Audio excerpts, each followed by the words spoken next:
Nay! Dito po! Nandito po ako! Limuel, anak ko! Sa wakas nakita rin kita at nayakap muli. Kung alam niyo lang po kung gaano ko kayo pinanabikan na makita at mayakap ng ganito. Ang laki na ng ipinagbago mo, anak. Matipuno ka na ngayon kumpara nung huling uwi ko na payat ka at lalo kang gumwapo. Natuto lang po akong pangalagaan ng katawan ko. Tsaka, kanino pa ba ako magmamana ng kagwapuhan? Maganda kayo. Sobrang saya ko na sa wakas makakasama na kita ng matagal. Ako din po, Nay. Kung alam niyo lang po na gabi-gabi kong pinagdarasal na sana dumating na yung araw na uuwi na kayo at hindi na ulit aalis. Natupad na, anak, ang dasal mo. Hindi na tayo magkakahiwalay pa. Tara na po, Nay. Ako lang po bahala sa mga bagahe niyo. Naghihintay na po sa atin si Chong. Kasama mo pala si Tino. Bakit hindi siya sumalubong sa akin? Sabi niyo po kasi sa sasakyan lang siya maghintay. Ganun ba? Sige, tara na. Sabik na rin ako makita ang Chong mo. Mahigit 10 taon din ako nagtrabaho sa Kuwait bilang OFW. Sa loob ng 10 taon na yon, 3 beses lang ako nakauwi para magbakasyon. Sa bawat pag-uwi ko nun, sinusulit ko talaga ang bakasyon para makasama ko ang nag-iisa kong anak na si Limuel. Anak ko siya sa pagkadalaga. Hindi ako pinanagutan ng ama niya dahil hindi boto sa akin ang pamilya niya. Mula kasi sa may kayang pamilya ang nobyo ko. At ako naman ay mula sa mahirap na pamilya. Hindi naging madali ang buhay namin noon. Lalo't nagdadalang tao ako kay Limuel. Kabi-kabilang pangungutsari na natanggap ko sa mga tao dahil sa pagdadalang tao na walang asawa. Dahil ulila na kami na nag-iisa kong kapatid na si Tino, tangi siya lamang ang naging karamay ko nung mga panahon na yun. Dahil ultimo mga kamag-anak namin, tinalikuran kami. Tingin nila sa amin ay magiging pabigat lang. Oras na humingi kami ng tulong sa kanila. Nagdesisyon akong ibenta ang lupang kinatitirikan ng bahay na minana pa namin sa mga magulang at lumipat ng ibang lugar. Naging sapat naman ang perang pinagbentahan ng lupa sa amin. Pero habang lumalaki nun si Limuel, mas naging mahirap para sa akin ang ibigay ang pangangailangan niya. Masakit man sa akin na iwan siya. Pikit mata kong tinanggap ang alok ng isang recruiter noon na pumunta sa ibang bansa para dun magtrabaho bilang OFW. 11 taon na nun si Limuel nang iwan ko sa kapatid ko, na ng mga panahong yun ay iniwan din ng asawa para sumama naman sa ibang lalaki. Ate, maligayang pagbabalik. Kumusta ka na? Aba, parang pumayat ka yata ngayon na. Okay naman, ate. Sadyang nagpapait lang talaga ako. O bakit? May sakit ka ba? Wala naman. Medyo mataas lang ang sugar ko. Kaya kailangan buwasan ng kain ng kanin at matatamis. Yan pala man ang hilig mo noon. Tuwing nagpapadala ko ng package lagi mong request sa akin mga tsokolate. Nagkakaedad na rin kasi, kaya marami na rin nararamdaman. Sayang, marami pa naman akong dalang tsokolate dito. Bawal ka na pala eh. Pwede naman siguro kung titikim lang. Ay naku, Chong, kapag bawal na talaga. Tama ang pamangkin mo. Pinagkakaisahan niyo naman ako mag-ina. Birong totoo yun. Ang mabuti pa sumakay na kayo para hindi tayo maibis sa traffic. Habang lula ng sasakyan paalis ng airport, nakadungaw ako sa labas ng bintana. Sa nakalipas na mga taon kasi, marami na rin ang nagbago sa paligid. Mas dumami ang mga gusali at establishmento. Ang pag-uwi sa sariling bayan ang isa sa kinasasabikan ko at ang makapiling muli ang anak kong si Limuel. Napasulyap ako sa anak ko na nasa unahang bahagi ng sasakyan. Si Tino naman ang nagmamaneho. Inayos ko na lang ang pagkakasandal ko para makaidlip ako kahit konting oras. Hindi kasi ako nakatulog ng maayos sa eroplano dahil sa matinding pananabik na sa wakas ay makakauwi na rin ako. Mahinang pagyugyug sa balikat ang nagpagising sa akin. Ang nakangiting si Limuel ang nabungaran ko. Bahagya pa akong uminat bago sinilip ang labas ng sasakyan. Nasa tapat na kami ng bahay na ipinagawa ko. Medyo makulimlim din ang paligid. Tila anumang oras ay babagsak ang ulan. Nahakot na ng kapatid ko ang mga bagahe ko. At ako naman ay saglit lang nagpahinga sa kwarto ko. Tinawag lang ako ni Limuel para sabihin kakain na. Umorder umano ang kapatid ko ng mga lutong pagkain para sa pagdating ko. Ang dami namang pagkain. May mga bisita bang darating? Wala po, Nay. Para sa inyo po ang lahat ng yan. Kain na po. Paborito niyo pong lahat ang in-order ni Chong. Sigurado raw kasi na yan ang namimiss niyo eh. Sinabi niyo pa. Yan nga talagang namimiss ko nung nasa ibang bansa ako. Meron naman doon na nabibilhan ng pagkain Pinoy. Pero iba talaga kapag nandito ka sa sariling bayan. Oh, ano pang iniintay niyo? Tara nang kumain. Salamat Tino ha. Nag-abala ka pa talaga. Wala yun. Hindi mo kailangang magpasalamat. Inabutan ako ni Limuel ng plato at kubyertos. Pinagsaluhan namin ng gabing yun ang masarap na handa nila sa akin. Dahil marami pa ang natira, ipinamigay na lang namin ang natira sa mga kapitbahay namin. Nang gabing yun hindi ako agad nakatulog. Lumabas ako ng kwarto para magpahangin sana. Sakto naman naabutan ko ang kapatid kong si Tino na nasa tapat ng bintana at nakatingin sa labas. Tila malalim ang iniisip nito. Lumingon siya sa akin at napangiti. Naninibago ka siguro, Teno. Ay, oo pero masasanay rin ako. Oo nga pala, salamat ha. Saan? Sa pag-aalaga mo kay Limuel habang nasa ibang bansa ako. Wala yun ate. Pamangkin ko si Limuel. Parang anak ko na yan. Sino pa bang titingin sa kanya dadalaw lang tayo magkapatid. Maiba nga pala ako. Hindi na ba talaga kayo nagkaayos ni Ingrid? Naku, hindi na eh. Kahit nga yung anak namin pinagdadamot niya sa akin. Anong ibig mong sabihin? Gusto lang niya suportahan ko ang anak namin. Pero ayaw niyang makita ko. Hindi naman yata tama yon. Siya na nga itong nagloko tapos siya pang may ganang maglagay ng ganyang kondisyon sa'yo. Mabuti na lang nakakausap ko ang anak namin. Napakabait na bata. Malapit na magtapos ng high school. Sa kanya lang ako nagpapadala ng pera. May bisyo kasi ang nanay niya. Tama lang yun kaysa padaanin mo pa sa dati mong asawa. Gusto na nga niyang umuwi rito Kaso pinipigilan siya ng nanay niya. Paano kayo nagkikita? Minsan dinadalaw ko siya sa eskwelahan niya. Okay na rin yun kaysa hindi mo talaga makita ang anak mo. Oo nga ate. Maiba ko. Alam mo ba kung sino ang nobya ng anak ko? Nung nag-aaral yan, wala siyang nililigawan. Minsan nga tinutukso ko naman ligaw na. Bah, sagot sa akin Ayaw niya masayang ang pagtatrabaho mo sa abroad. Napakaswerte mo sa anak mong yan, te. Ngayon kaya?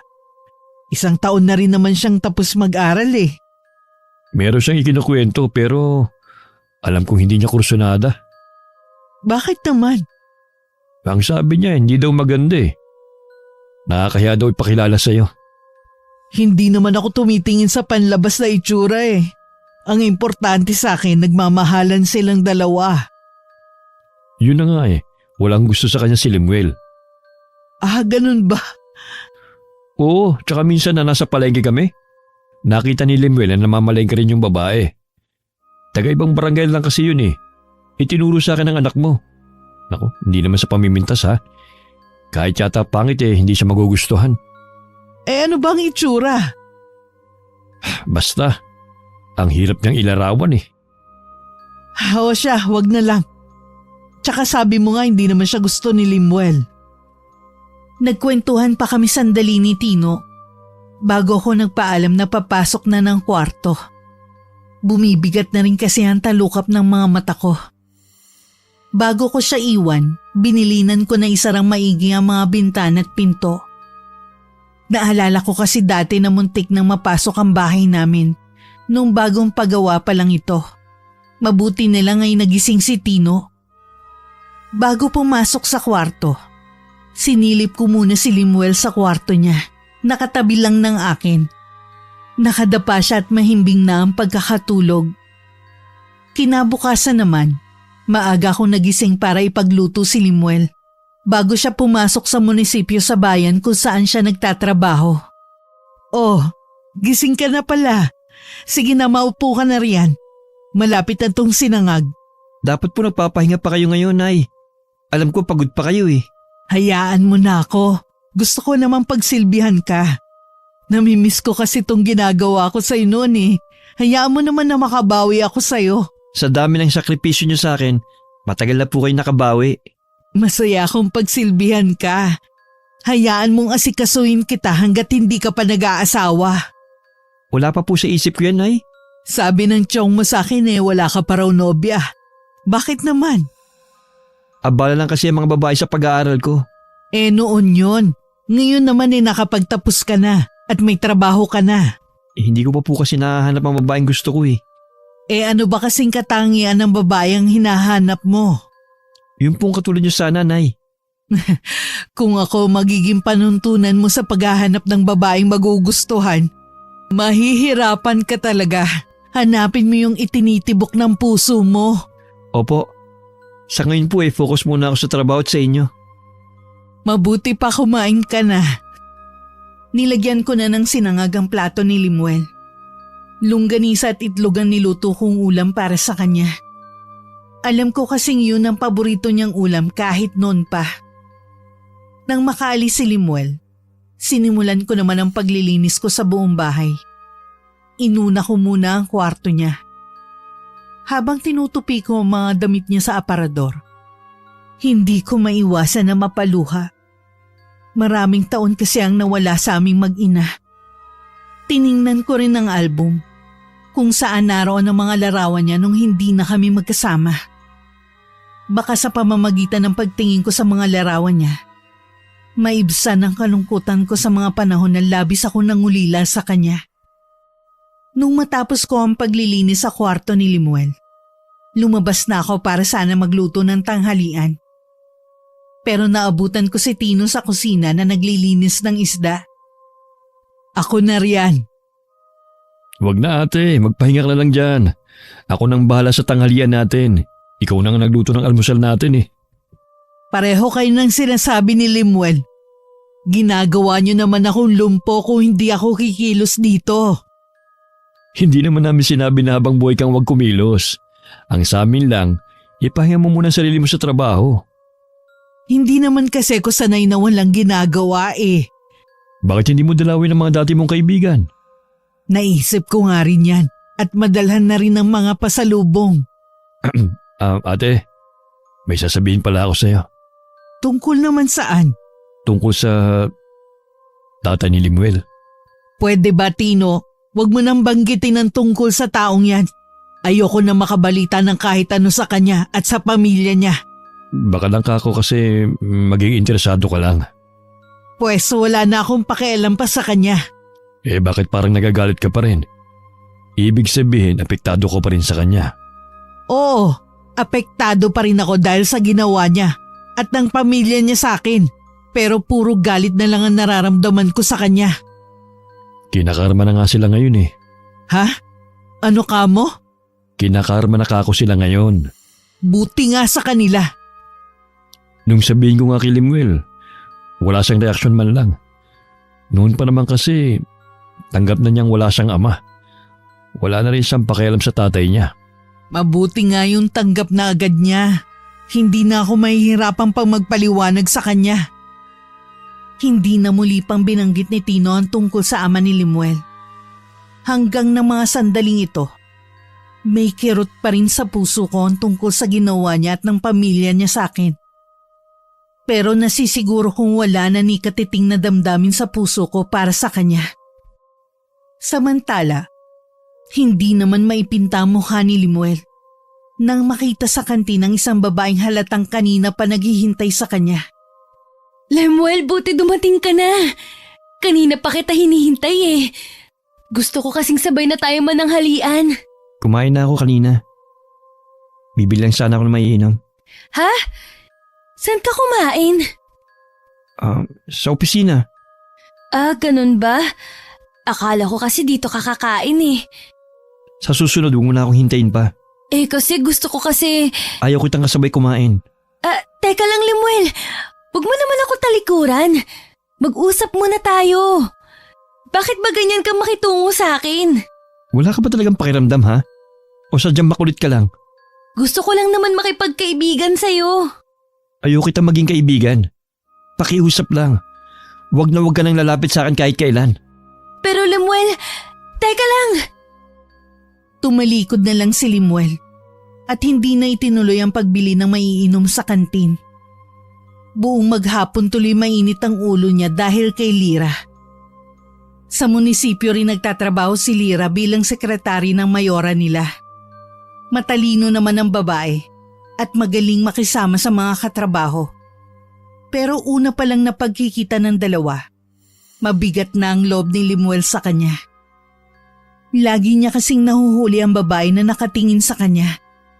Harap-harapan din ang pagbibigay nito ng pagkain sa kanya. Madalas na kinakantsawan na siya ng mga katrabaho nila na lalong ikinaiirita niya. Madalas din siyang hintayin nito sa pagkain. Kaya naman huling tanghalian para hindi masira ang araw niya. Sa opisina na lang siya kumain. Sa pag-aakalang wala na doon ang babae kaya siya bumaba para bumili sana ng maiinom. Kaya pagdating kahit nagmano sa akin si Lemuel, nahalata ko agad na masama ang timpla niya. Oh, may nangyari ba sa trabaho, anak? Wala naman po, Nay. Pagod lang po. Magmerienda ka muna. Nagluto ako ng turon dyan. Mamaya na lang po siguro. Magpapahinga lang ako. Gusto mo bang hilutin ko ang ulo mo? Pwede po ba, Nay? Oo naman. Teka, kukunin ko ang langis ko. Isa po sa namimiss ko sa inyo noon. Kapag masakit ang ulo ko o di kaya katawan, lagi niyo ako hinihilot. Ngayon na magkasama na tayo ulit, huwag kang magdadalawang isip na magsabi sa akin kung may masakit sa'yo, ha? Opo, Nay. Ramdam ko ang pagod mo, anak. Dapat nagre-relax ka rin. Naisip ko nga na mag-outing naman tayo ng tiyong mo. Gusto ko nga rin po yan, Nay. Kaso, ang dami ko pong trabaho sa munisipyo eh. Di sa ibang pagkakataon na lang. Kukulang po ako ng tiyempo. Alam niyo naman po na bago lang ako bilang municipal engineer. Kailangan ko pong magpakitang gilas kay Mayora. Naiintindihan ko naman. Natutuwa ako at ipinagmamalaki kita. Natupad mo kasi ang pangarap mo na maging engineer. Bata ka pa, yan talaga ang pangarap mo eh. Utang ko po sa inyo kung nasaan ako ngayon. Wala kang utang, anak ko. Tungkulin ko bilang nanay mo na ibigay ang pangangailangan mo. Ay, ako nga may pagkukulang sa'yo. Hindi kita nabigyan ng buong pamilya. Hindi naman po kailangan magkasama ang mga magulang para masabing pamilya. Sapat na po sa akin na nandyan ka at si Chong. Napakaswerte ko talaga sa pagkakaroon ng anak na katulad mo. Kahit wala ako sa tabi mo, lumaki kang mabait na bata. Hindi ko po kasi nakakalimutan yung mga pangaral niyo sa akin. Kahit po madalas sa telepono lang tayo nagkakausap. Gusto ko kasing maramdaman mo na kahit milya-milya ang layo natin sa isa't isa. Parang nasa tabi mo pa rin ako. Seryoso at ang pinag-uusapan niyo mag-ina. Nagkukwentuhan lang kami para kahit papano mabawi namin ang mga panahon na magkalayo kami. Nabanggit mo ba tayo yung tungkol sa plano mong outing? Oo, kaya lang hindi pa alam ng anak ko kung kailan. Bago pa lang kasi siya sa trabaho niya eh. Oo nga pala. Marami pa namang pagkakataon. Maganda rin kasi yon para makapag-bonding kayo mag-ina. Kapag po wala na masyadong trabaho, kukulang ako ng tiyempo at magpapalam ako kay Mayora. Tingin ko kailangan ko din talaga ng bakasyon eh. Hindi ko lang sigurado pero pakiwari ko. May ibang bumabagabag sa anak ko. Ayoko naman siyang tanungin dahil baka masyadong personal. Umaasa na lang ako na siya rin ang kusang magtapat sa akin. Napansin kong madalas na nagiging bugnutin si Lemuel pagkagaling sa trabaho. Kaya naman hindi na ako nakatiis na mag-usisa sa kanya. Kasi punay, yung sekretara ni Mayora, nakakainis ng kakulitan eh. Paano kang kinukulit? Sunod kasi ng sunod sa akin kahit saan ako magpunta. Lagi nagpapapansin sa akin. Minsan pati tuloy yung mga katrabaho namin tinutukso kami. May gusto ba siya sa'yo? Opo, kahit hindi niya direktang sabihin. Halata naman eh. Iwasan mo na lang siya. Pero maging maingat ka sa bibitiwang mong salita sa kanya. Alalahanin mo babae pa rin siya. Hindi na po ako nakapagtimpi eh. Sinabihan ko na siya ng masasakit na salita kanina. Ano? Anak naman. Pagod na nga kasi ako sa trabaho. Tapos may isa pang asungot na wala namang ginawa kundi ang magpapansin. Sana hindi ka nagpadala sa init ng ulo mo. Tapos na po yun, nasabi ko na eh. Bato na lang siya kapag hindi pa siya tinabla sa mga sinabi ko. Matanong nga kita, bakit ba ang init ng dugo mo sa babaeng yun? Makulit nga po kasi. Sabihin mo nga, yun ba yung sinasabi ng tiyong mo? Yung pangit na babae? Walang pangit na babae. Basta mabuti ang kalooban niya. Noong una po marespeto naman ako sa kanya. Kaso nga po ang kulit na. Napapahiya na ako sa mga katrabaho namin eh. Ay, sana nga huwag ka nga niyang guluhin pa. Ayoko namang nakikita kang nagiging bugnutin ng dahil lang sa babaeng yun. Nang mga sumunod na araw, palibasa ako lang naiiwan sa bahay. Dahil abala rin si Tino sa pamamasada ng jeep na ako rin ang nagpundar noon. Inabala ko na lang ang sarili ko sa pagtatanim ng mga halamang namumulaklak sa malawak na bakuran namin. Nung nagpagawa ako ng bahay noon, sinabi ko talaga na gusto ko may malawak na bakuran. Dahil plano ko magtanim talaga balang araw. Isa sa hilig sa pagtatanim ang namana ko sa yumao naming ina noon. Dahil pare-pareho kaming abala, nakalimutan ko rin ang huling pag-uusap namin noon ni Limuel tungkol sa babaeng tinutukoy nito. Hindi na rin kasi siya umuwi na masama ang timpla. Katunayan nagyaya pa ang anak ko na kumain kaming 3 sa labas dahil sahod niya. Habang nga naghihintay kami ng mga in-order naming pagkain, kinumusta ko ang maghapon niya. Okay naman po, Nay. O ano? Ginugulo ka pa rin ba ng babaeng yun? 1 linggo na po siyang wala. Ewan ko po kung umalis na o nasa bakasyon lang. Hindi kasi ako interesadong alamin. Tsaka bago pa siya umalis, hindi na rin niya ako pinapansin. Kaya pala parang hindi na mainit ang ulo mo. Hindi mo naman masisisi ang anak mo eh. Kahit sino naman sasama ang araw kapag ganong babaeng makita mo. O siya, wag na nga nating pag-usapan pa ang babaeng yun. Baka kung saan na naman mapunta ang usapan. Naging masaya naman ang hapunan naming 3.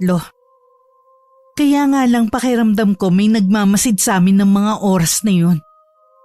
Inilibot ko ang paningin ko pero abala ang mga naroon sa pagkain nila. Napailing-iling na lang ako at saka itinuon ang pansin sa pagkain.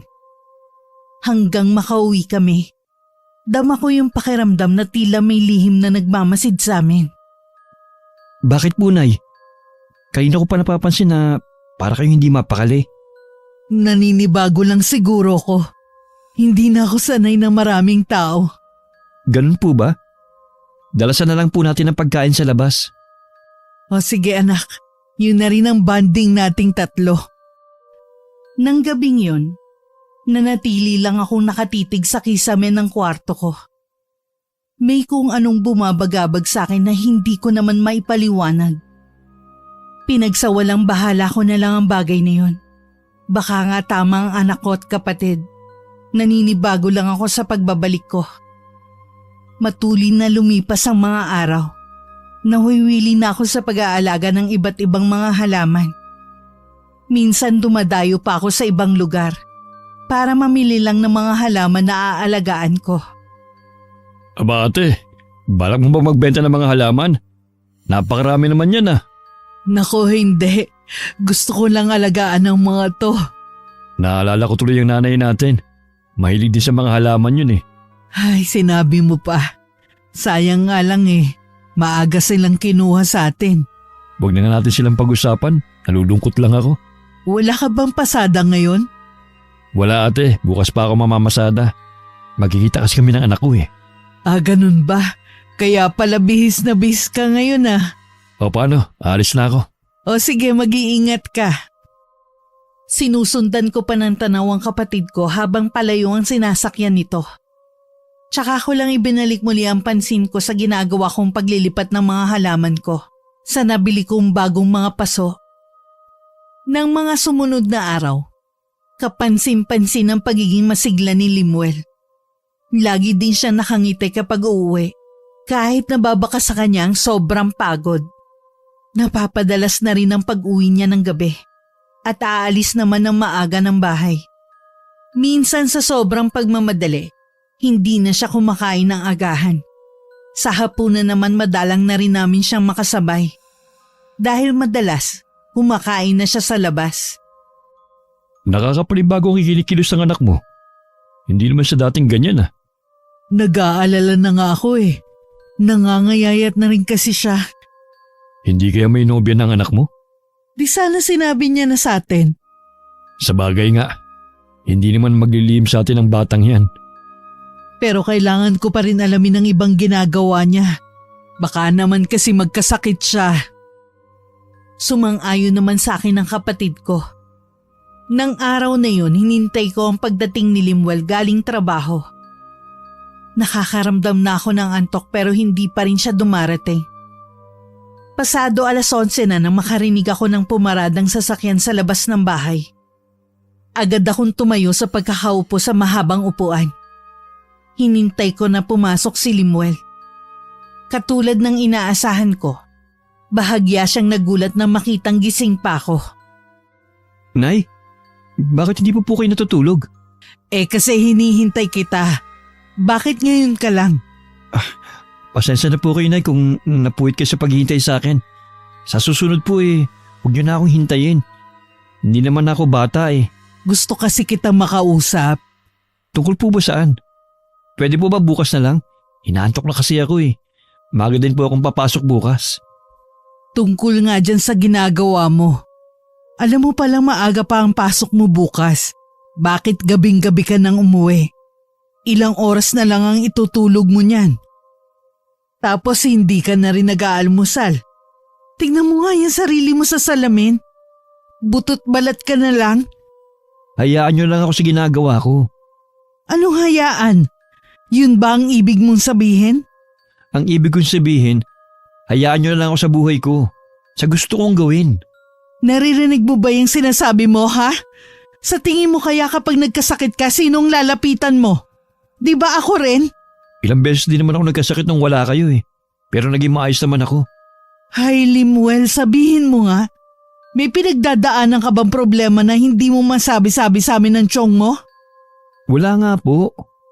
Sigurado ka ba? Baka ayaw mo lang magsabi. Hindi naman ako magagalit eh. Tutulungan pa kita. Magsabi ka lang anak. Ang kulit niyo naman eh. Limuel, baka nakakalimutan mong nanay mo ko. Hindi ko po yung nakakalimutan. Pero ang kulit niyo po kasi. Sinabi na pabayaan niyo na ako sa buhay ko. Total matagal naman kayong nawala. Limuel, wag mo akong tatalikuran. Kinakausap pa kita, Limuel. Napatitig na lang ako sa pagsara ng pinto ng kwarto ng anak ko. Napatulala na lang ako pagkatapos.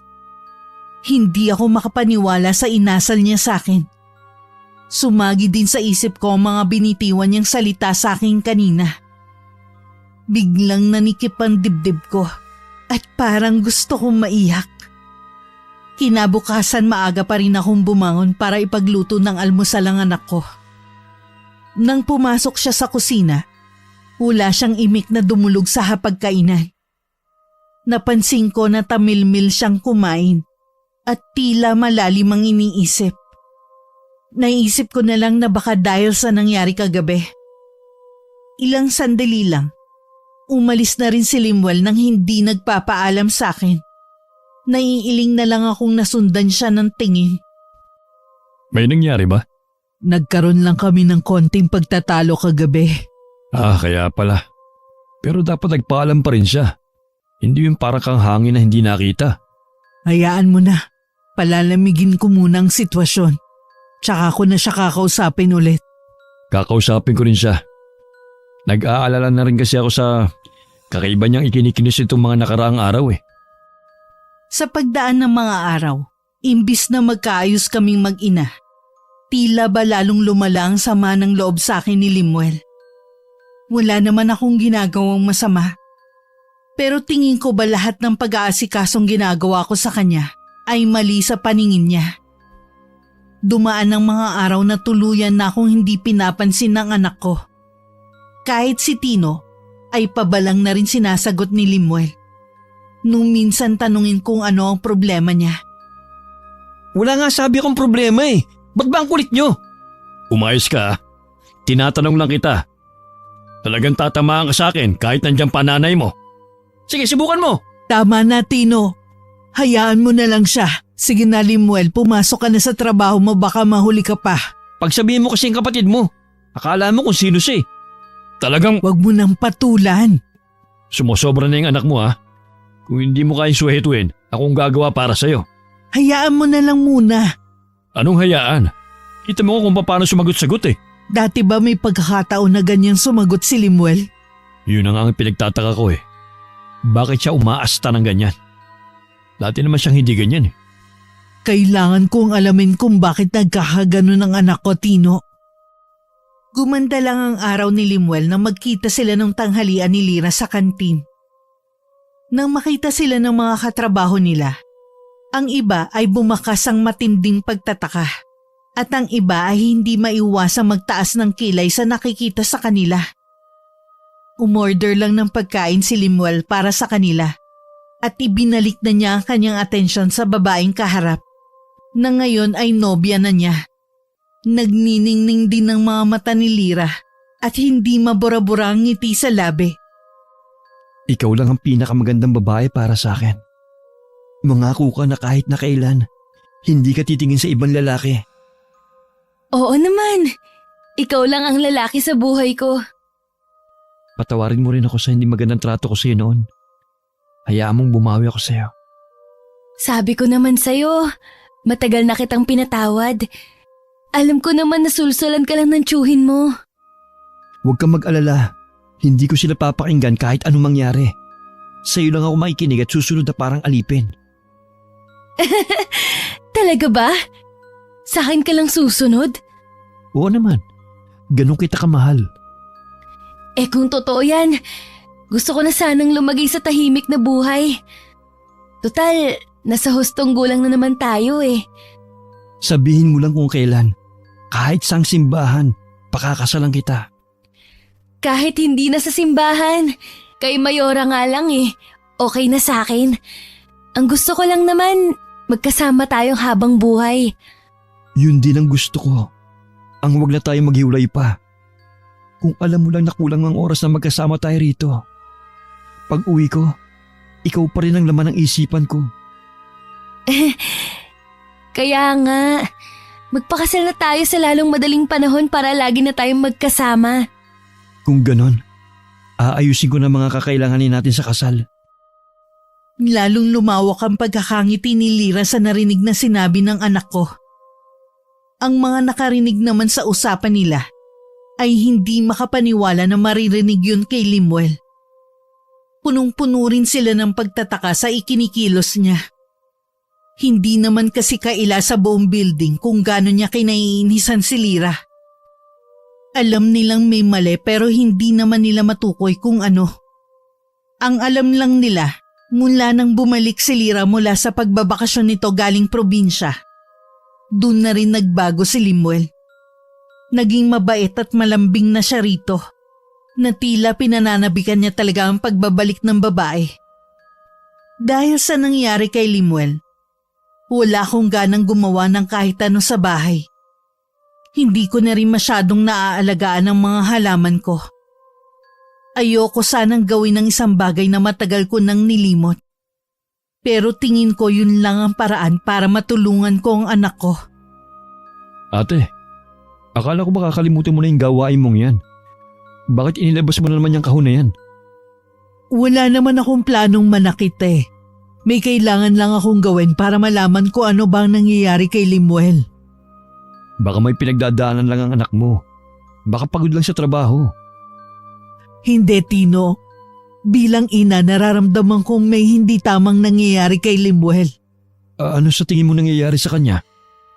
Hindi ko alam pero nararamdaman ko na merong itim na mahika na kumokontrol sa kanya.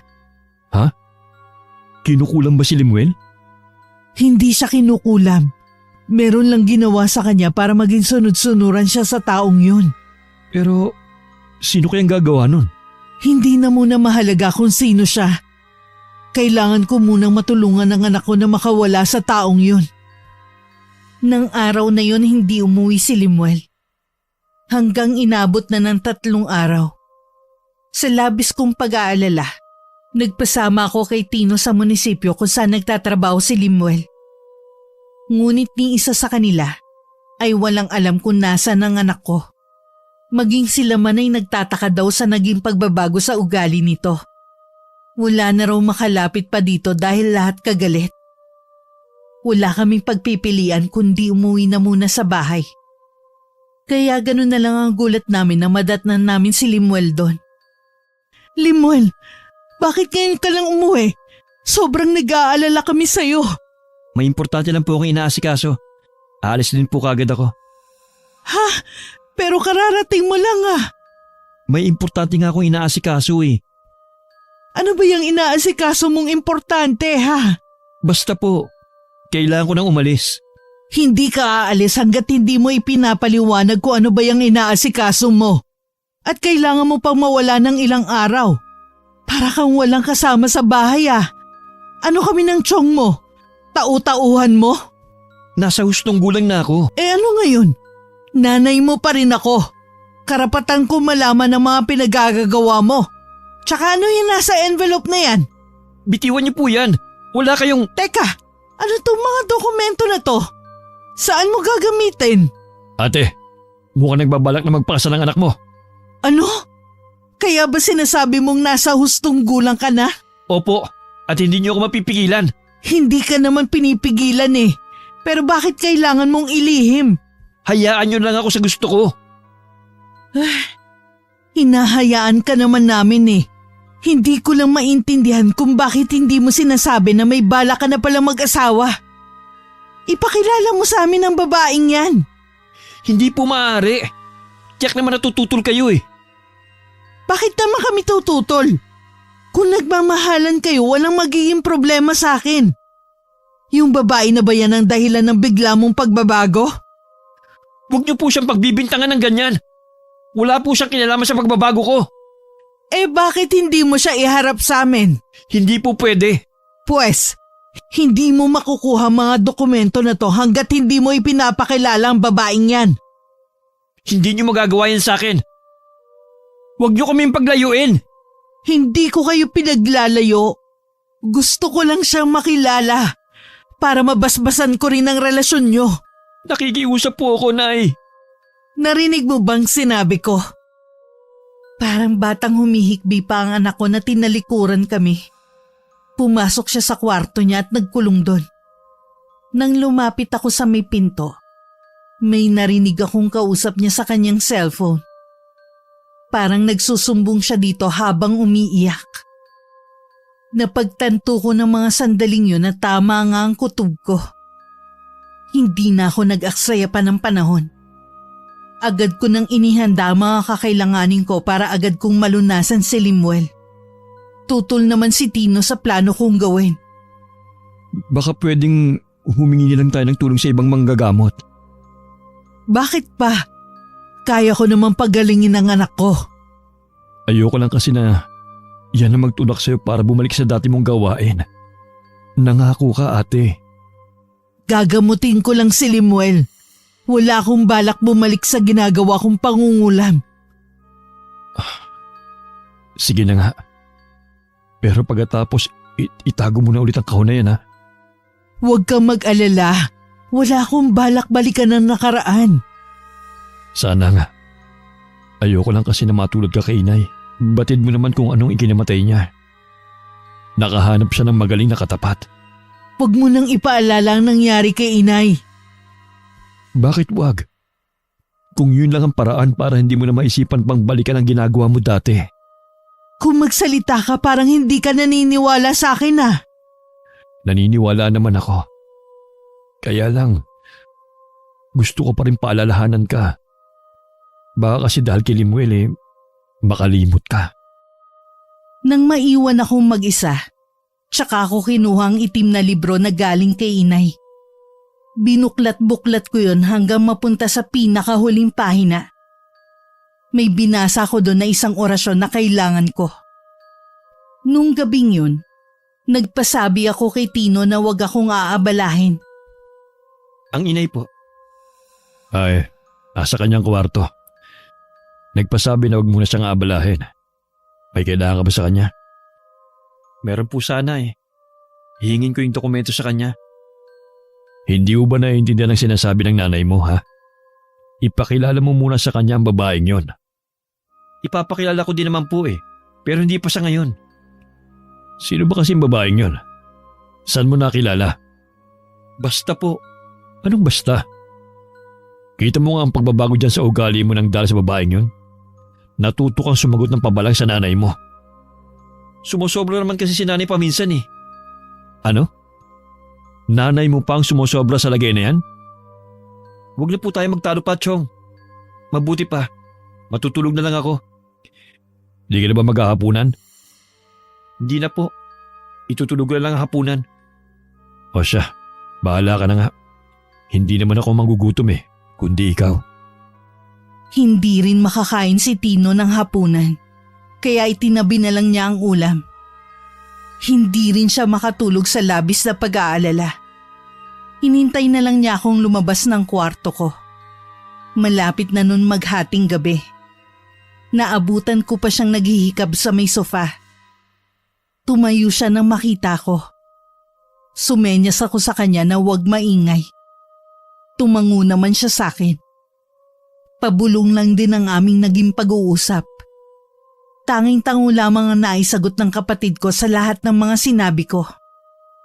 Kinabukasan, maaga akong bumangon kahit puyat ng nagdaang gabi. Niluto ko lahat ng ulam na paboritong almusalin ng anak ko. Lahat ng iyon ay nilagyan ko ng sangkap na ako lang ang nakakaalam. Nang pumasok siya sa kusina, matamis akong ngumiti sa kanya. Niluto ko lahat ng paborito mo. Halika na anak. Nay, pwede po bang ibigay niyo na sa akin yung mga dokumento na kailangan ko? Oo naman, ibibigay ko sa iyo ang hinihingi mo. Talaga po? Pwede po bang inyo na ibigay? Sige, ibibigay ko sa iyo pero kumain ka muna. Paano ako makakatiyak na ibibigay niyo nga? Wala ka bang tiwala sa nanay mo? Meron naman po kaya lang. Sige na, maupo ka rito. Masarap ang mga hinanda ko sa iyo. Masarap ang sinangag habang mainit pa. Sige po, kakain na ako. Habang kumakain ka, kukunin ko na ang hinihingi mo. Lihim akong napangiti nang makitang sumandok ng sinangag at ulam si Limuel. Sunod-sunod din ang kanyang ginawang pagsubo. Kitang-kita sa mukha nito na nasarapan sa niluto ko. Habang abala siya sa pagkain, masigla naman akong pumasok sa kwarto ko at saka kinuha ang envelope na nasa higaan ko. Paglabas ko, sarap na sarap pa rin sa pagkain ng anak ko. O, ito na ang hinihingi mo. Salamat po, Nay. Sana naman ipakilala mo sa akin ng babaeng nakabihag sa puso ng nag-iisa kong anak. Ay, sige po. Minsan, isasama ko siya rito sa atin. Sige pa, kumain ka pa. Habang pinagmamasdan ko si Limuel, sari-sari ang pumapasok sa utak ko. Ilang sandali lang, umayaw na ang anak ko sa pagkain niya. Nagpaalam na siyang papasok sa trabaho. Nilapitan ko siya at saka dinampian ng halik sa noo. Isang bulong ang ginawa ko pagkatapos. Hanggang sa pag-alis ni Limuel, sinundan ko pa siya ng tanaw hanggang labas. Noon lang din pumasok si Tino. Ano nangyari? Wala pa, maghintay na lang tayo. Kahit ako napapaisip sa babaeng yun Bakit kaya kailangan pa niyang gayumahin si Limuel? Hindi ko rin alam pero mali siya ng taong ginayuma. Siguro, matindi lang pagkakagusto niya sa anak mo. Magandang lalaki naman kasi at may magandang trabaho pa. Hindi sapat na dahilan yun para gawin niya yun sa anak ko. Sana lang ate, wag mo nang gantihan yung babaeng yan. Wala akong balak gumante. Gusto ko lang namang gumaling ang anak ko. Mabuti naman kung ganon. Tahimik na kasi tayo namumuhay dito. Huwag na natin gayahin pa ang ginawa ni inay noon. Oo naman. Ayoko namang kasuklaman ako ni Limuel oras na malaman niya ang tungkol sa nakaraan ko. Natitiyak kung hindi yun gagawin ng anak mo. Mahal na mahal ka nun. Ano na kaya ang nangyayari sa kanya ngayon? Magkaharap na kaya sila ng babaeng yun? Hindi talaga pumasok ng araw na yun si Limuel. Dumiretso siya sa tagpuan nila ni Lira. Halos kalahating oras din siya naghintay bago dumating ang nobya. Mahigpit na yakap naman ang sinalubong ni Lira sa anak ko na biglang natigilan na matitigan ng babae. O bakit para kang nakakita ng multo? Lira? Ako nga. Wala nang iba. Bakit ka ba ganyan? Anong ginagawa mo rito? Ha? Anong bang sinasabi mo? Alisin mo nga pagkakayakap mo sa bewang ko.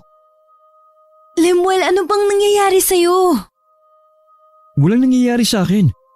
Ikaw ang tinatanong ko kung anong ginagawa mo rito. Di ba nga magkikita tayo ngayon para planuhin ang pagpapakasal natin?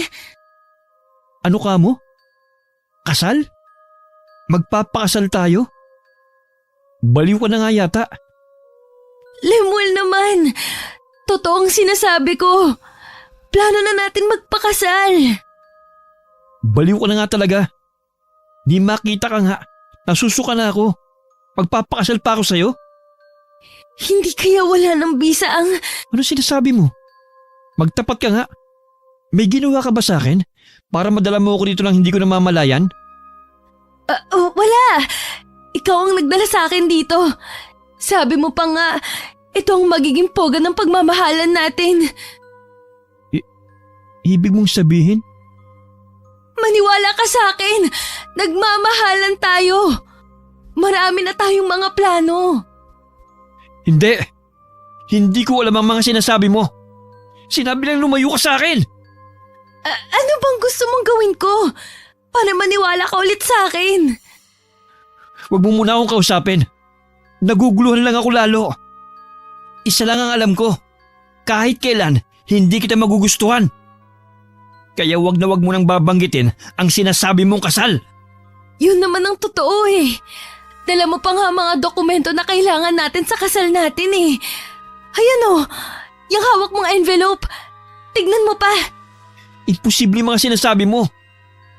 Sadya lang talagang ilusyanada ka. Akin na yung envelope na yan. Ipapakita ko sa'yo na totoong sinasabi ko. Ha? Ano to? Bakit puro mga itim na papel to? Bakit ito ang laman ng envelope mo? Nasaan ang sinasabi mo mga dokumentong dala ko? Sinungaling ka talagang babae ka. Maniwala ka sa akin, Limuel. Nagsasabi ako ng totoo. Alam mo ikaw, matagal na ako nagtitimpi sa iyo eh. Akala ko naman, nung umuwi ka sa probinsya nyo, patatahimikin mo na ako. Hindi pa pala. Tumingin ka sa akin. Sabihin mong biro lang lahat ng to. Mahal mo ako, di ba? Mahal mo na ako, di ba? Pantalan mo na ako ha. Kahit na kailan, hindi ako magkakagusto sa isang pangit na tulad mo. Limuel, wag mo naman akong ipagtulakan. Nakikiusap ako sa'yo. Wag na wag mo nang tangkay na magpakita pa sa akin. Ni lumapit sa akin. Nakakadiring kang pangitan mo. Hindi! Mahal mo ako, sabi mo! Tama na! Baliw kang babae ka! Wag na wag ko lang malaman na may ginawa ka sa akin dahil baka mapatay kitang babae ka. Wala naman akong ginawa sa'yo. Ako pa nga ang agrabyado sa ating dalawa eh. Mukha mo! Sa lagay na yan, ikaw ba palang agrabyado? Huwag ka naman magalit ng ganyan. Hindi ako sanay na pinagsasalitaan mo ako ng ganyan eh. E di umalis ka. Habang nakikita kita, lalo ako nasusuklam sa'yo. Lemuel, teka! Huwag mo naman akong talikuran. Saan ka pupunta? Wala ka ng pakialam. Mag-usap muna tayo. Nakikiusap ako sa'yo. Huwag mo nga mahawak-hawakan ng braso ko! Lumayo ka sa akin! Walang nagawa si Lyra sa galit na nakikita niya sa anak ko. Kulang na lang mag-apoy ang mga mata ni Limuel at tupukin siya. Nakita rin niya ang pagkuyom ng mga kamao nito. Batid niyang nagtitimpi lang si Limuel na huwag siyang mapagbuhatan ng kamay. Nang tinalikuran na siya ng anak ko, batid niyang yun na ang huling beses na makikita niya ito. Napahagulgol na lang siya ng malakas. Tila gumuho ang mundo niya ng mga oras na yun. Samantala, noon lang ulit ako nagkaroon ng panahon na asikasuhin muli ang mga halaman ko.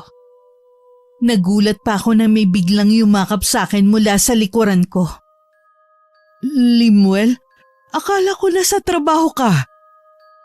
Hindi po ako pumasok sa trabaho. Saan ka nagpunta? Hindi ko po alam kung paano ako napunta sa lugar na yun eh. Kagaya ng hindi ko rin maalala ang mga nangyari ng mga nakaraang araw sa akin. Huwag mo munang isipin pa yon. Maaalala mo din yun balang araw. Mabigat lang po ang dibdib ko. Pakiramdam ko may nagawa ko sa inyo na pagkakasala. Meron po ba, Nay? Kung meron man hindi ako nagagalit. Pinatawad na rin kita. Alam ko naman na hindi mo yun sinasadya eh. Kung ganun po eh, may nagawa nga akong masama sa inyo. Kalimutan mo na yun. Ang mabuti pasaluhan mo na lang ako magmerienda. Sige po. Bumalik na ulit ang samahan naming mag-ina. Parang masamang panaginip lang ang nangyari nun sa anak ko. Pumasok na rin siya agad sa trabaho. At doon niya nalaman ang mga ginawa sa kanya ni Lyra. Marami ang nagkwento sa kanya kung paano sila naging malapit ni Lyra. Umaasta raw na para silang magnobyo. Malimit din umano siyang magalit sa mga taong nagsasabing pangit ang babae. Sa mga narinig sa mga katrabaho, doon niya na sigurong meron ngang ginawa sa kanya si Lyra. Hindi lang niya matukoy kung ano. Nang araw na yun, hindi pumasok si Lyra at maging ng mga sumunod na araw na hindi na ipinagtaka ni Limuel.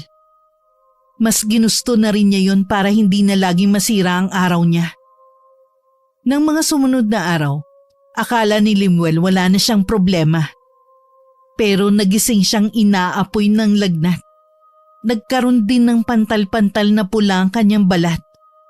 Para yung mamaso sa bata. Mabuti pa eh, pumunta muna ako sa butika para bumili ng gamot. Hindi gamot ang kailangan ng anak ko, Tino. Anong ibig mong sabihin? Gustuhin ko mang kalimutan ng madilim kong nakaraan. Tila hindi sumasang-ayon ang mga pangyayari. Huwag mong sabihin na kinukulam si Limuel. Oo, Tino. Oras na gumaling ang anak ko. Ibabalik ko sa taong yun ang binigay niyang kulam sa anak ko. Bakit ba hindi tayo tantanan ng mga ganitong problema? Dahil yun na ang nakaguhit sa ating kapalaran. Hindi ba pwedeng gamutin na lang si Limuel? Pero huwag ka nang gumante. Hindi maaari. Hindi ko palalampasin ang ginawa niya sa anak ko. Hindi ka ba natatakot na maaaring matulad ka sa ating ina? Paano si Limuel kapag may masamang nangyari sa'yo? Magkaiba naman kami ni inay. Siya ginawa niyang hanap buhay ang pangungulam noon. Ako naman, gusto ko lang gumanti sa taong kumulam sa anak ko. Sana magbago pa ang isip mo. Walang mabuting maidudulot kasi ang paghihigante. Nang maiwan akong mag-isa, sinimulan ko na ang paggagamot kay Limuel. Pilit ko rin inaalam kung sinong nasa likod ng pangungulam sa kanya. Pero may itim na kapangyarihan na humaharang para makilala ko siya. Hindi ko alam kung hindi na ba ganun kabisa ang kakayanan ko sa pangungulam. O sadyang malakas lang ang nasa likod ng pangungulam kay Limuel. Buong gabi kong ginamot ang anak ko. Halos maubos din ang lakas ko sa katawan. Nakahinga lang ako ng maluwag nang makita kong nawala na ang pantal-pantal niya sa katawan. Bumalik na rin sa normal na temperatura ang katawan niya. Kumusta si Limuel? Maayos na ang lagay niya. Kumain ka muna. Ininit ko na ang pagkain. Kagabi ka pa walang kain eh. na hindi ka umiinom ng tubig. Hindi kasi ako maaaring umalis sa tabi ng anak ko. Nalaman mo na kung sinong kumukulam sa anak mo? Hindi ko makita ang mukha niya. Hinaharang ng kanyang itim na kapangyarihan para makausap ko siya.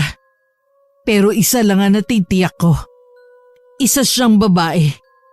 Malamang isa lang ang babaeng gumayum at kumulam sa kanya. Sino nga kaya siya? Naiwan sa aking isipan ang katanungan kong yun. Nang magising si Limuel, sinabi ko sa kanya ang nangyari. Nung una hindi siya naniniwala. Baka daw may iba siyang sakit. Hindi ko nalang ipinilit ang sakin. Ang mahalaga naman ay magaling na siya. Akala ko pa naman ay wala ng problema ang anak ko. Pero nung hapon na umuwi siya ng bahay, napansin ko agad na masama ang timpla niya. May problema ba sa trabaho? Wala naman po, Nay. Bakit sambakol na naman ang mukha mo? Gusto ko na pong umalis sa trabaho. Ha? Bakit naman? Akala ko ba walang problema? Hindi naman po sa trabaho eh. Gusto ko pong umalis na dahil ayaw akong tantanan ng babaeng yun. Sinong babae? Si Lira po. Yun ba ang babaeng balak mong pakasalan sana? Wala po akong balak pakasalan ng babaeng yun. Hindi ko nga alam kung ano nangyari. Bakit naging kami? May ginawa siya sa'yo kaya ka napaibig sa kanya. Kung talagang nahihirapan ka na ng dahil sa babaeng yun, umalis ka na nga sa trabaho mo. Marami ka naman trabahong pwede mo pang pasukan. Oho, bukas na bukas din po. Hindi ko maiwasang makaramdam ng galit sa babaeng tinutukoy ng anak ko. Hindi na talaga mapipigilan pa ang plano ko sa kanya. Gaya ng sabi ni Limuel, umalis na siya sa trabaho. Lagi na lang siyang nasa bahay. Nagkaroon tuloy kami ng mahabang oras na magkasama. Minsan tinutulungan niya ako sa paghahalaman. Isang araw galing ako sa palengke. Naabutan ko siyang mainit ang ulo. Ano nangyari? Galing po kasi dito si Lira. Ano ka mo? Ano daw ang kailangan niya? Gusto po niyang panagutan ko yung nangyari sa amin. Hindi ko nga po maalala mga sinasabi niya. Ang mabuti pa, wag mo na lang siyang harapin kapag pumunta ulit dito. Ako na lang ang bahala sa kanya. Nagkataon po kasi na nasa labas ng bahay kaya po nakita niya ako. Nagkataong pang pumunta ako ng palengke. Sayang hindi ko siya nakita. Pagkatapos ng araw na yun, lagi na lang nagkukulong si Limuel sa kwarto niya. Nakikita ko ang malaking epekto sa kanya ng ginagawa ng babaeng yun. Halos hindi na siya makakain. Naaawa na ako sa kanya. Kinausap ko si Tino tungkol sa babaeng yun. Kung alam ba nito kung saan nakatira. Ibig mong sabihin ate, ang tinutukoy na babaeng muntik ng pakasalan ng anak mo, ang babaeng gumayuma sa kanya at kumulam ay si Lira? Kilala mo ba siya? Yun nga yung babaeng pangit na sinasabi ko sa'yo. Yung habol ang habol kay Limuel. Akala ko naman ibang babae na. Siya pa rin pala. Tibay din naman ang babaeng pangit na yun. Kung gaano pala kapangit ang itsura niya, ganun din pala ang pag-uugali niya. Hindi na siya nahiya. Makailang beses siyang pinagtabuyan ni Limuel noon. Sadya talagang pinagsisiksikan niya ang sarili niya sa taong sukang-suka naman sa kanya. Alam mo ba kung saan siya nakatira? Sa pagkakaalam ko lang sa kabilang barangay. Pero hindi ko alam kung saan ang saktong lugar. Balak mo bang puntahan siya? Oo. Wag na ate. Mahirap kung ikaw pupunta sa teritoryo ng kaaway. Ganyan ang nangyari kay inay noon. Anong gusto mong gawin ko? Ang tumunganga na lang? Walang gawin? Nahihirapan na si Limuel ng dahil sa babaeng yun. Kilala ko ang babaeng yun. Hindi nun titigilan si Limuel. Tiyak na babalik ulit yun dito sa bahay. Sige lang, bumalik siya rito. At ako na ang makakaharap niya. Sa loob ng isang linggo, hindi nagpunta sa amin si Lira. Kung kailan namang handang-handa na ako sa pagharap sa kanya, tsaka hindi nagpakita. Hindi ko alam kung sadyang malakas lang ang pakiramdam niya, kaya alam niyang merong mangyayari sa kanya. Sa kabila ng masamang plano ko, pumabor pa rin sa akin ng pagkakataon. Isang umaga, balak ko sanang puntahan ang binibilhan ko ng mga halaman. Tumawag kasi siya sa akin at sinabing may bagong dating ng mga halaman. Baka raw magustuhan ko dahil galing ibang bansa. Ngunit hindi agad ako nakaalis ng araw na yon. Isang babaeng dumating, ako ang nagbukas ng tarangkahan. Hinagod ko agad siya ng tingin. Kinutuban agad ako na siya nga si Lira. Tama nga ang pagkukwento ng kapatid ko tungkol sa babae. Pandak at may kabataan ito. Maitim din ang balat. Makapal din ang mga labi, kilay at may kalakihan ng ilong. Lihim na lang ako napahinga ng malalim sa pag-aaral sa itsura nito. May kailangan ka? Si Limuel ang kailangan ko. Wala siya dito eh. Alam kong nandyan siya. Kaya wag mo nang itago. Kilala mo ba kung sinong kaharap mo, Iha? Siguro ikaw ang nanay niya na nang iwan sa kanya. Nang iwan ba ka mo? Oo. Di ba iniwan mo siya? Para magtrabaho sa ibang bansa. Tama ka, Iha. Iniwan ko siya para magtrabaho sa ibang bansa. Para maibigay ko sa kanya ang magandang buhay. Nakapagtapos siya ng pag-aaral. At nakapagtrabaho sa munisipyo kung saan kayo nagkakilala. Salamat sa pag-iwan ko sa kanya. Hay, pwede bang pakitawag na lang po siya? Meron kasi akong gustong sabihin sa kanya eh. Gaya ng sinabi ko, wala ang anak ko rito. Hindi ako naniniwala. Wala na siyang trabaho kaya wala siyang ibang pupuntahan. Talaga bang ganyan kakadesperada, ha? Ayaw sa'yo ng anak ko. Bakit habol ka pa ng habol sa kanya? Hindi ikaw ang gusto kong makuusap kundi si Limuel. Kaya ilabas mo na siya. Sinabi na nga wala si Limuel dito eh. Hindi ako naniniwala. Alam ko nandyan siya. Limuel! Lumabas ka dyan! Meron lang akong gustong sabihin. Kausapin mo naman ako. Huwag mo akong pagtaguan. Hindi ka ba talagang makaintindi? Wala dito si Limuel. Umalis ka na lang. Hindi ako aalis hanggat hindi ko nakakausap si Limuel. Talaga bang mahirap maunawaan na ayaw sa'yo ng anak ko? Umalis siya sa trabaho ng dahil sa'yo. Ayaw ka na niyang makita. Hindi totoo yan. Siguro sinulsulan niyo si Limuel na layuan ako, no? Hindi naman niya ako iniiwasan dati. Marami na nga kaming plano eh. Mahal ako ni Limuel. Alam mong ilusyon mo lang na mahal ka ng anak ko. Ginayuma mo lang siya, kaya akala niya mahal ka niya. Pero tapos na ang kahibangan niya sa'yo. Nagising na siya sa katotohanan. Hindi ko alam ang sinasabi mong gayuma.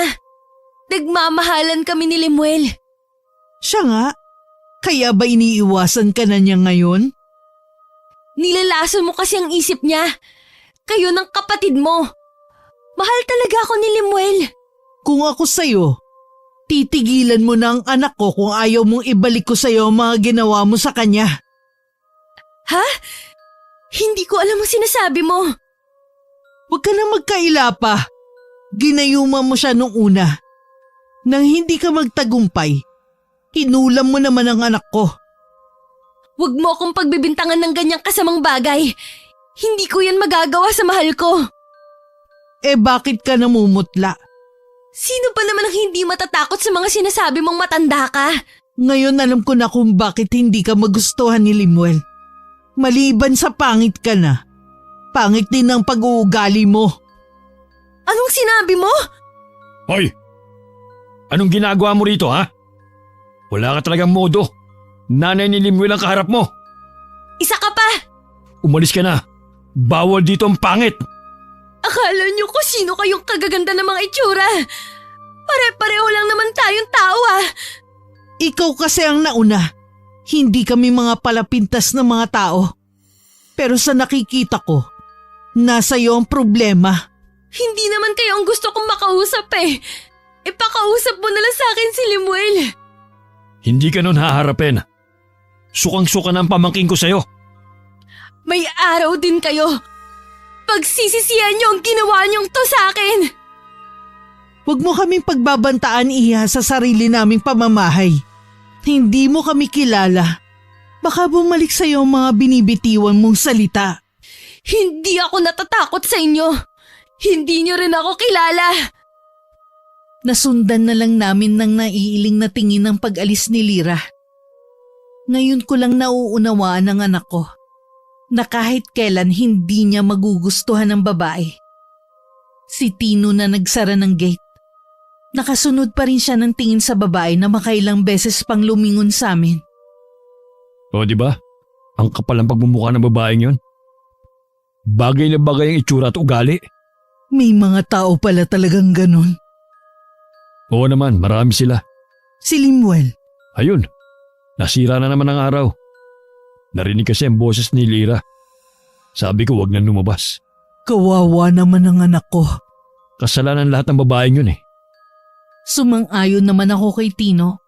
Walang dapat sisihin kundi si Lyra. Habang lumilipas ang mga araw, nakikita ko ang pagiging miserable ng anak ko nang dahil sa kanya. Nang gabing yun, ako na lang ang gising sa bahay. Nakakaramdam ako ng kakaiba. Alam ko hindi pa rin kumukupas ang kaalaman ko sa pangungulam. Dama ko na may mga matang nagmamasid sa amin.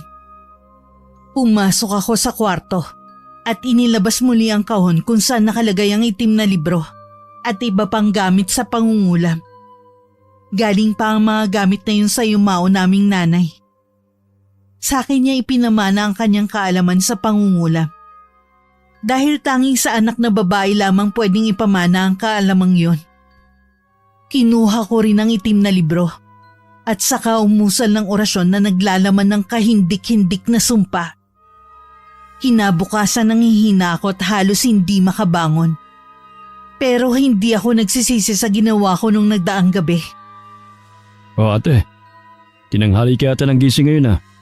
Kasi napuyat ako kagabi. Tinuloy mo na ba ang plano mo? Oo, pagkatapos kong makaharap ang babaeng yon. Siya nga pala, nagpaalam si Lemuel na makikipagkita sa kaibigan niya.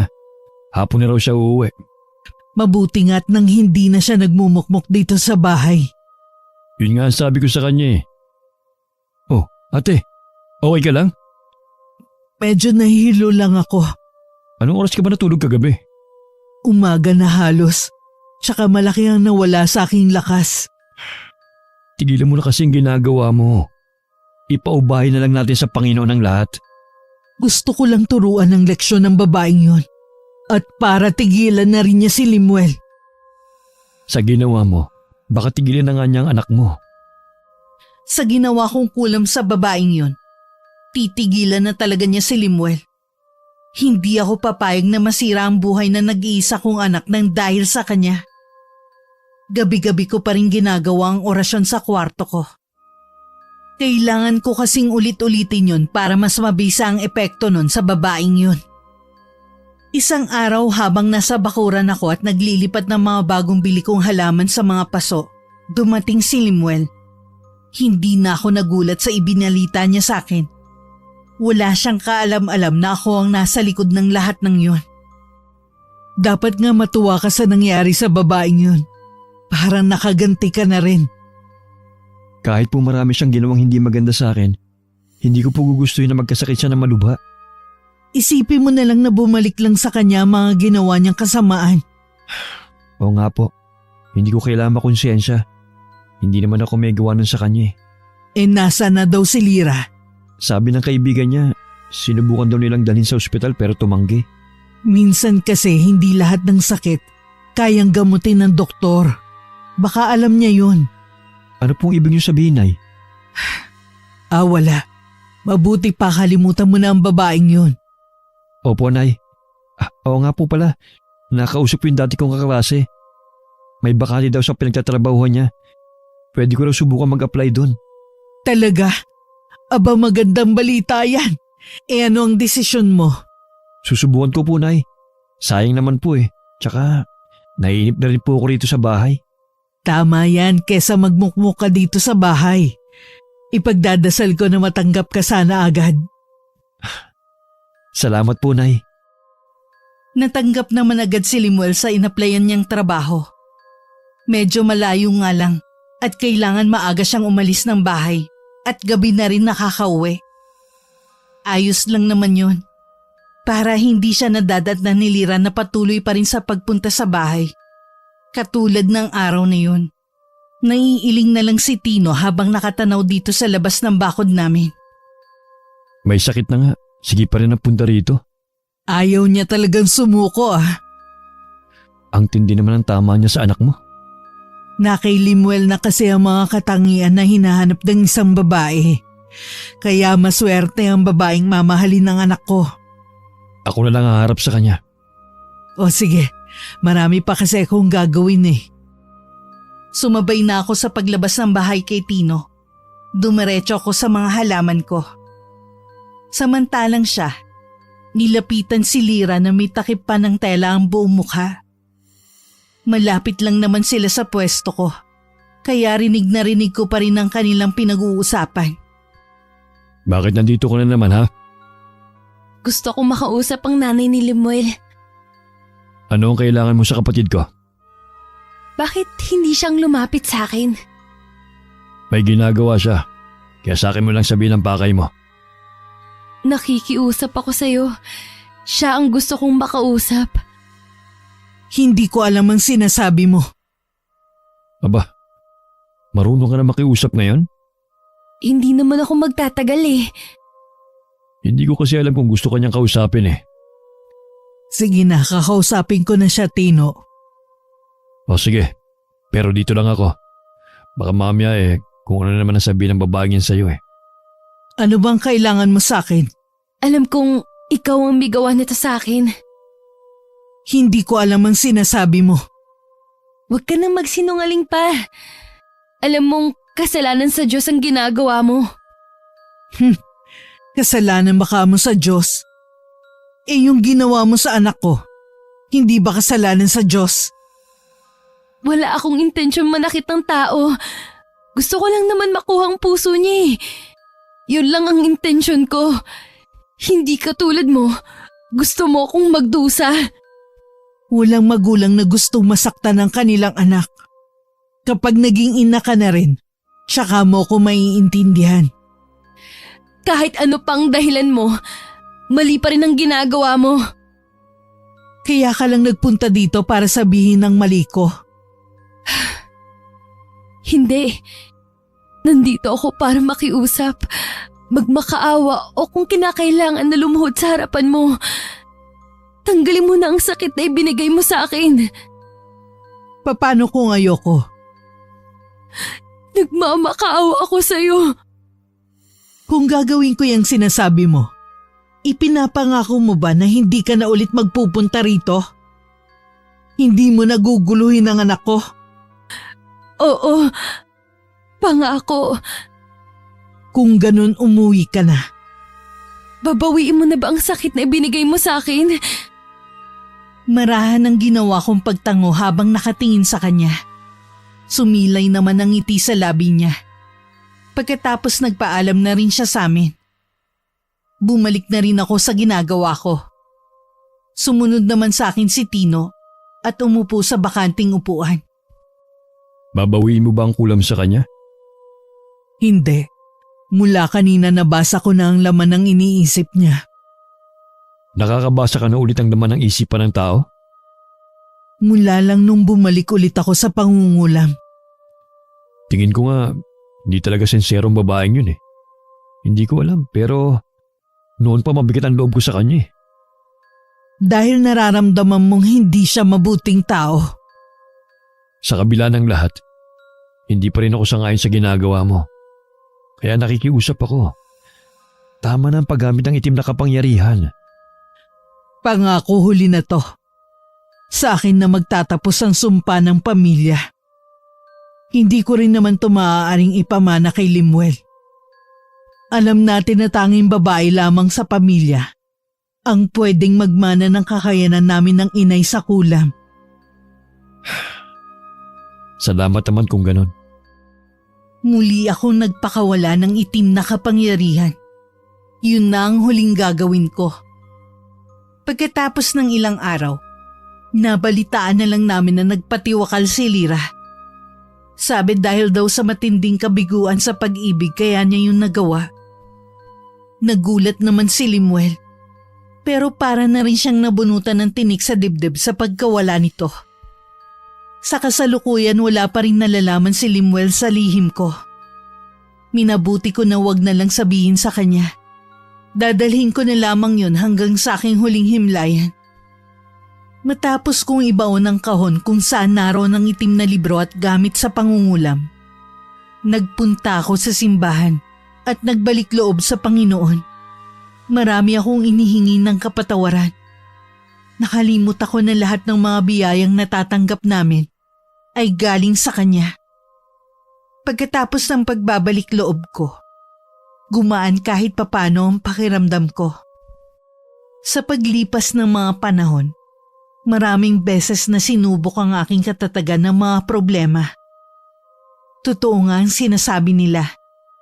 Habang lumalapit ka sa Panginoon, susubukin na mabibigat na problema ang pananampalataya mo. Isa sa ipinagpapasalamat ko ay kasama ko lagi ang aking anak at kapatid. Sila ang naging lakas at sandalan ko sa mga panahong nawawalan na ako ng pag-asa sa buhay. Wakas. Nay! Dito po! Nandito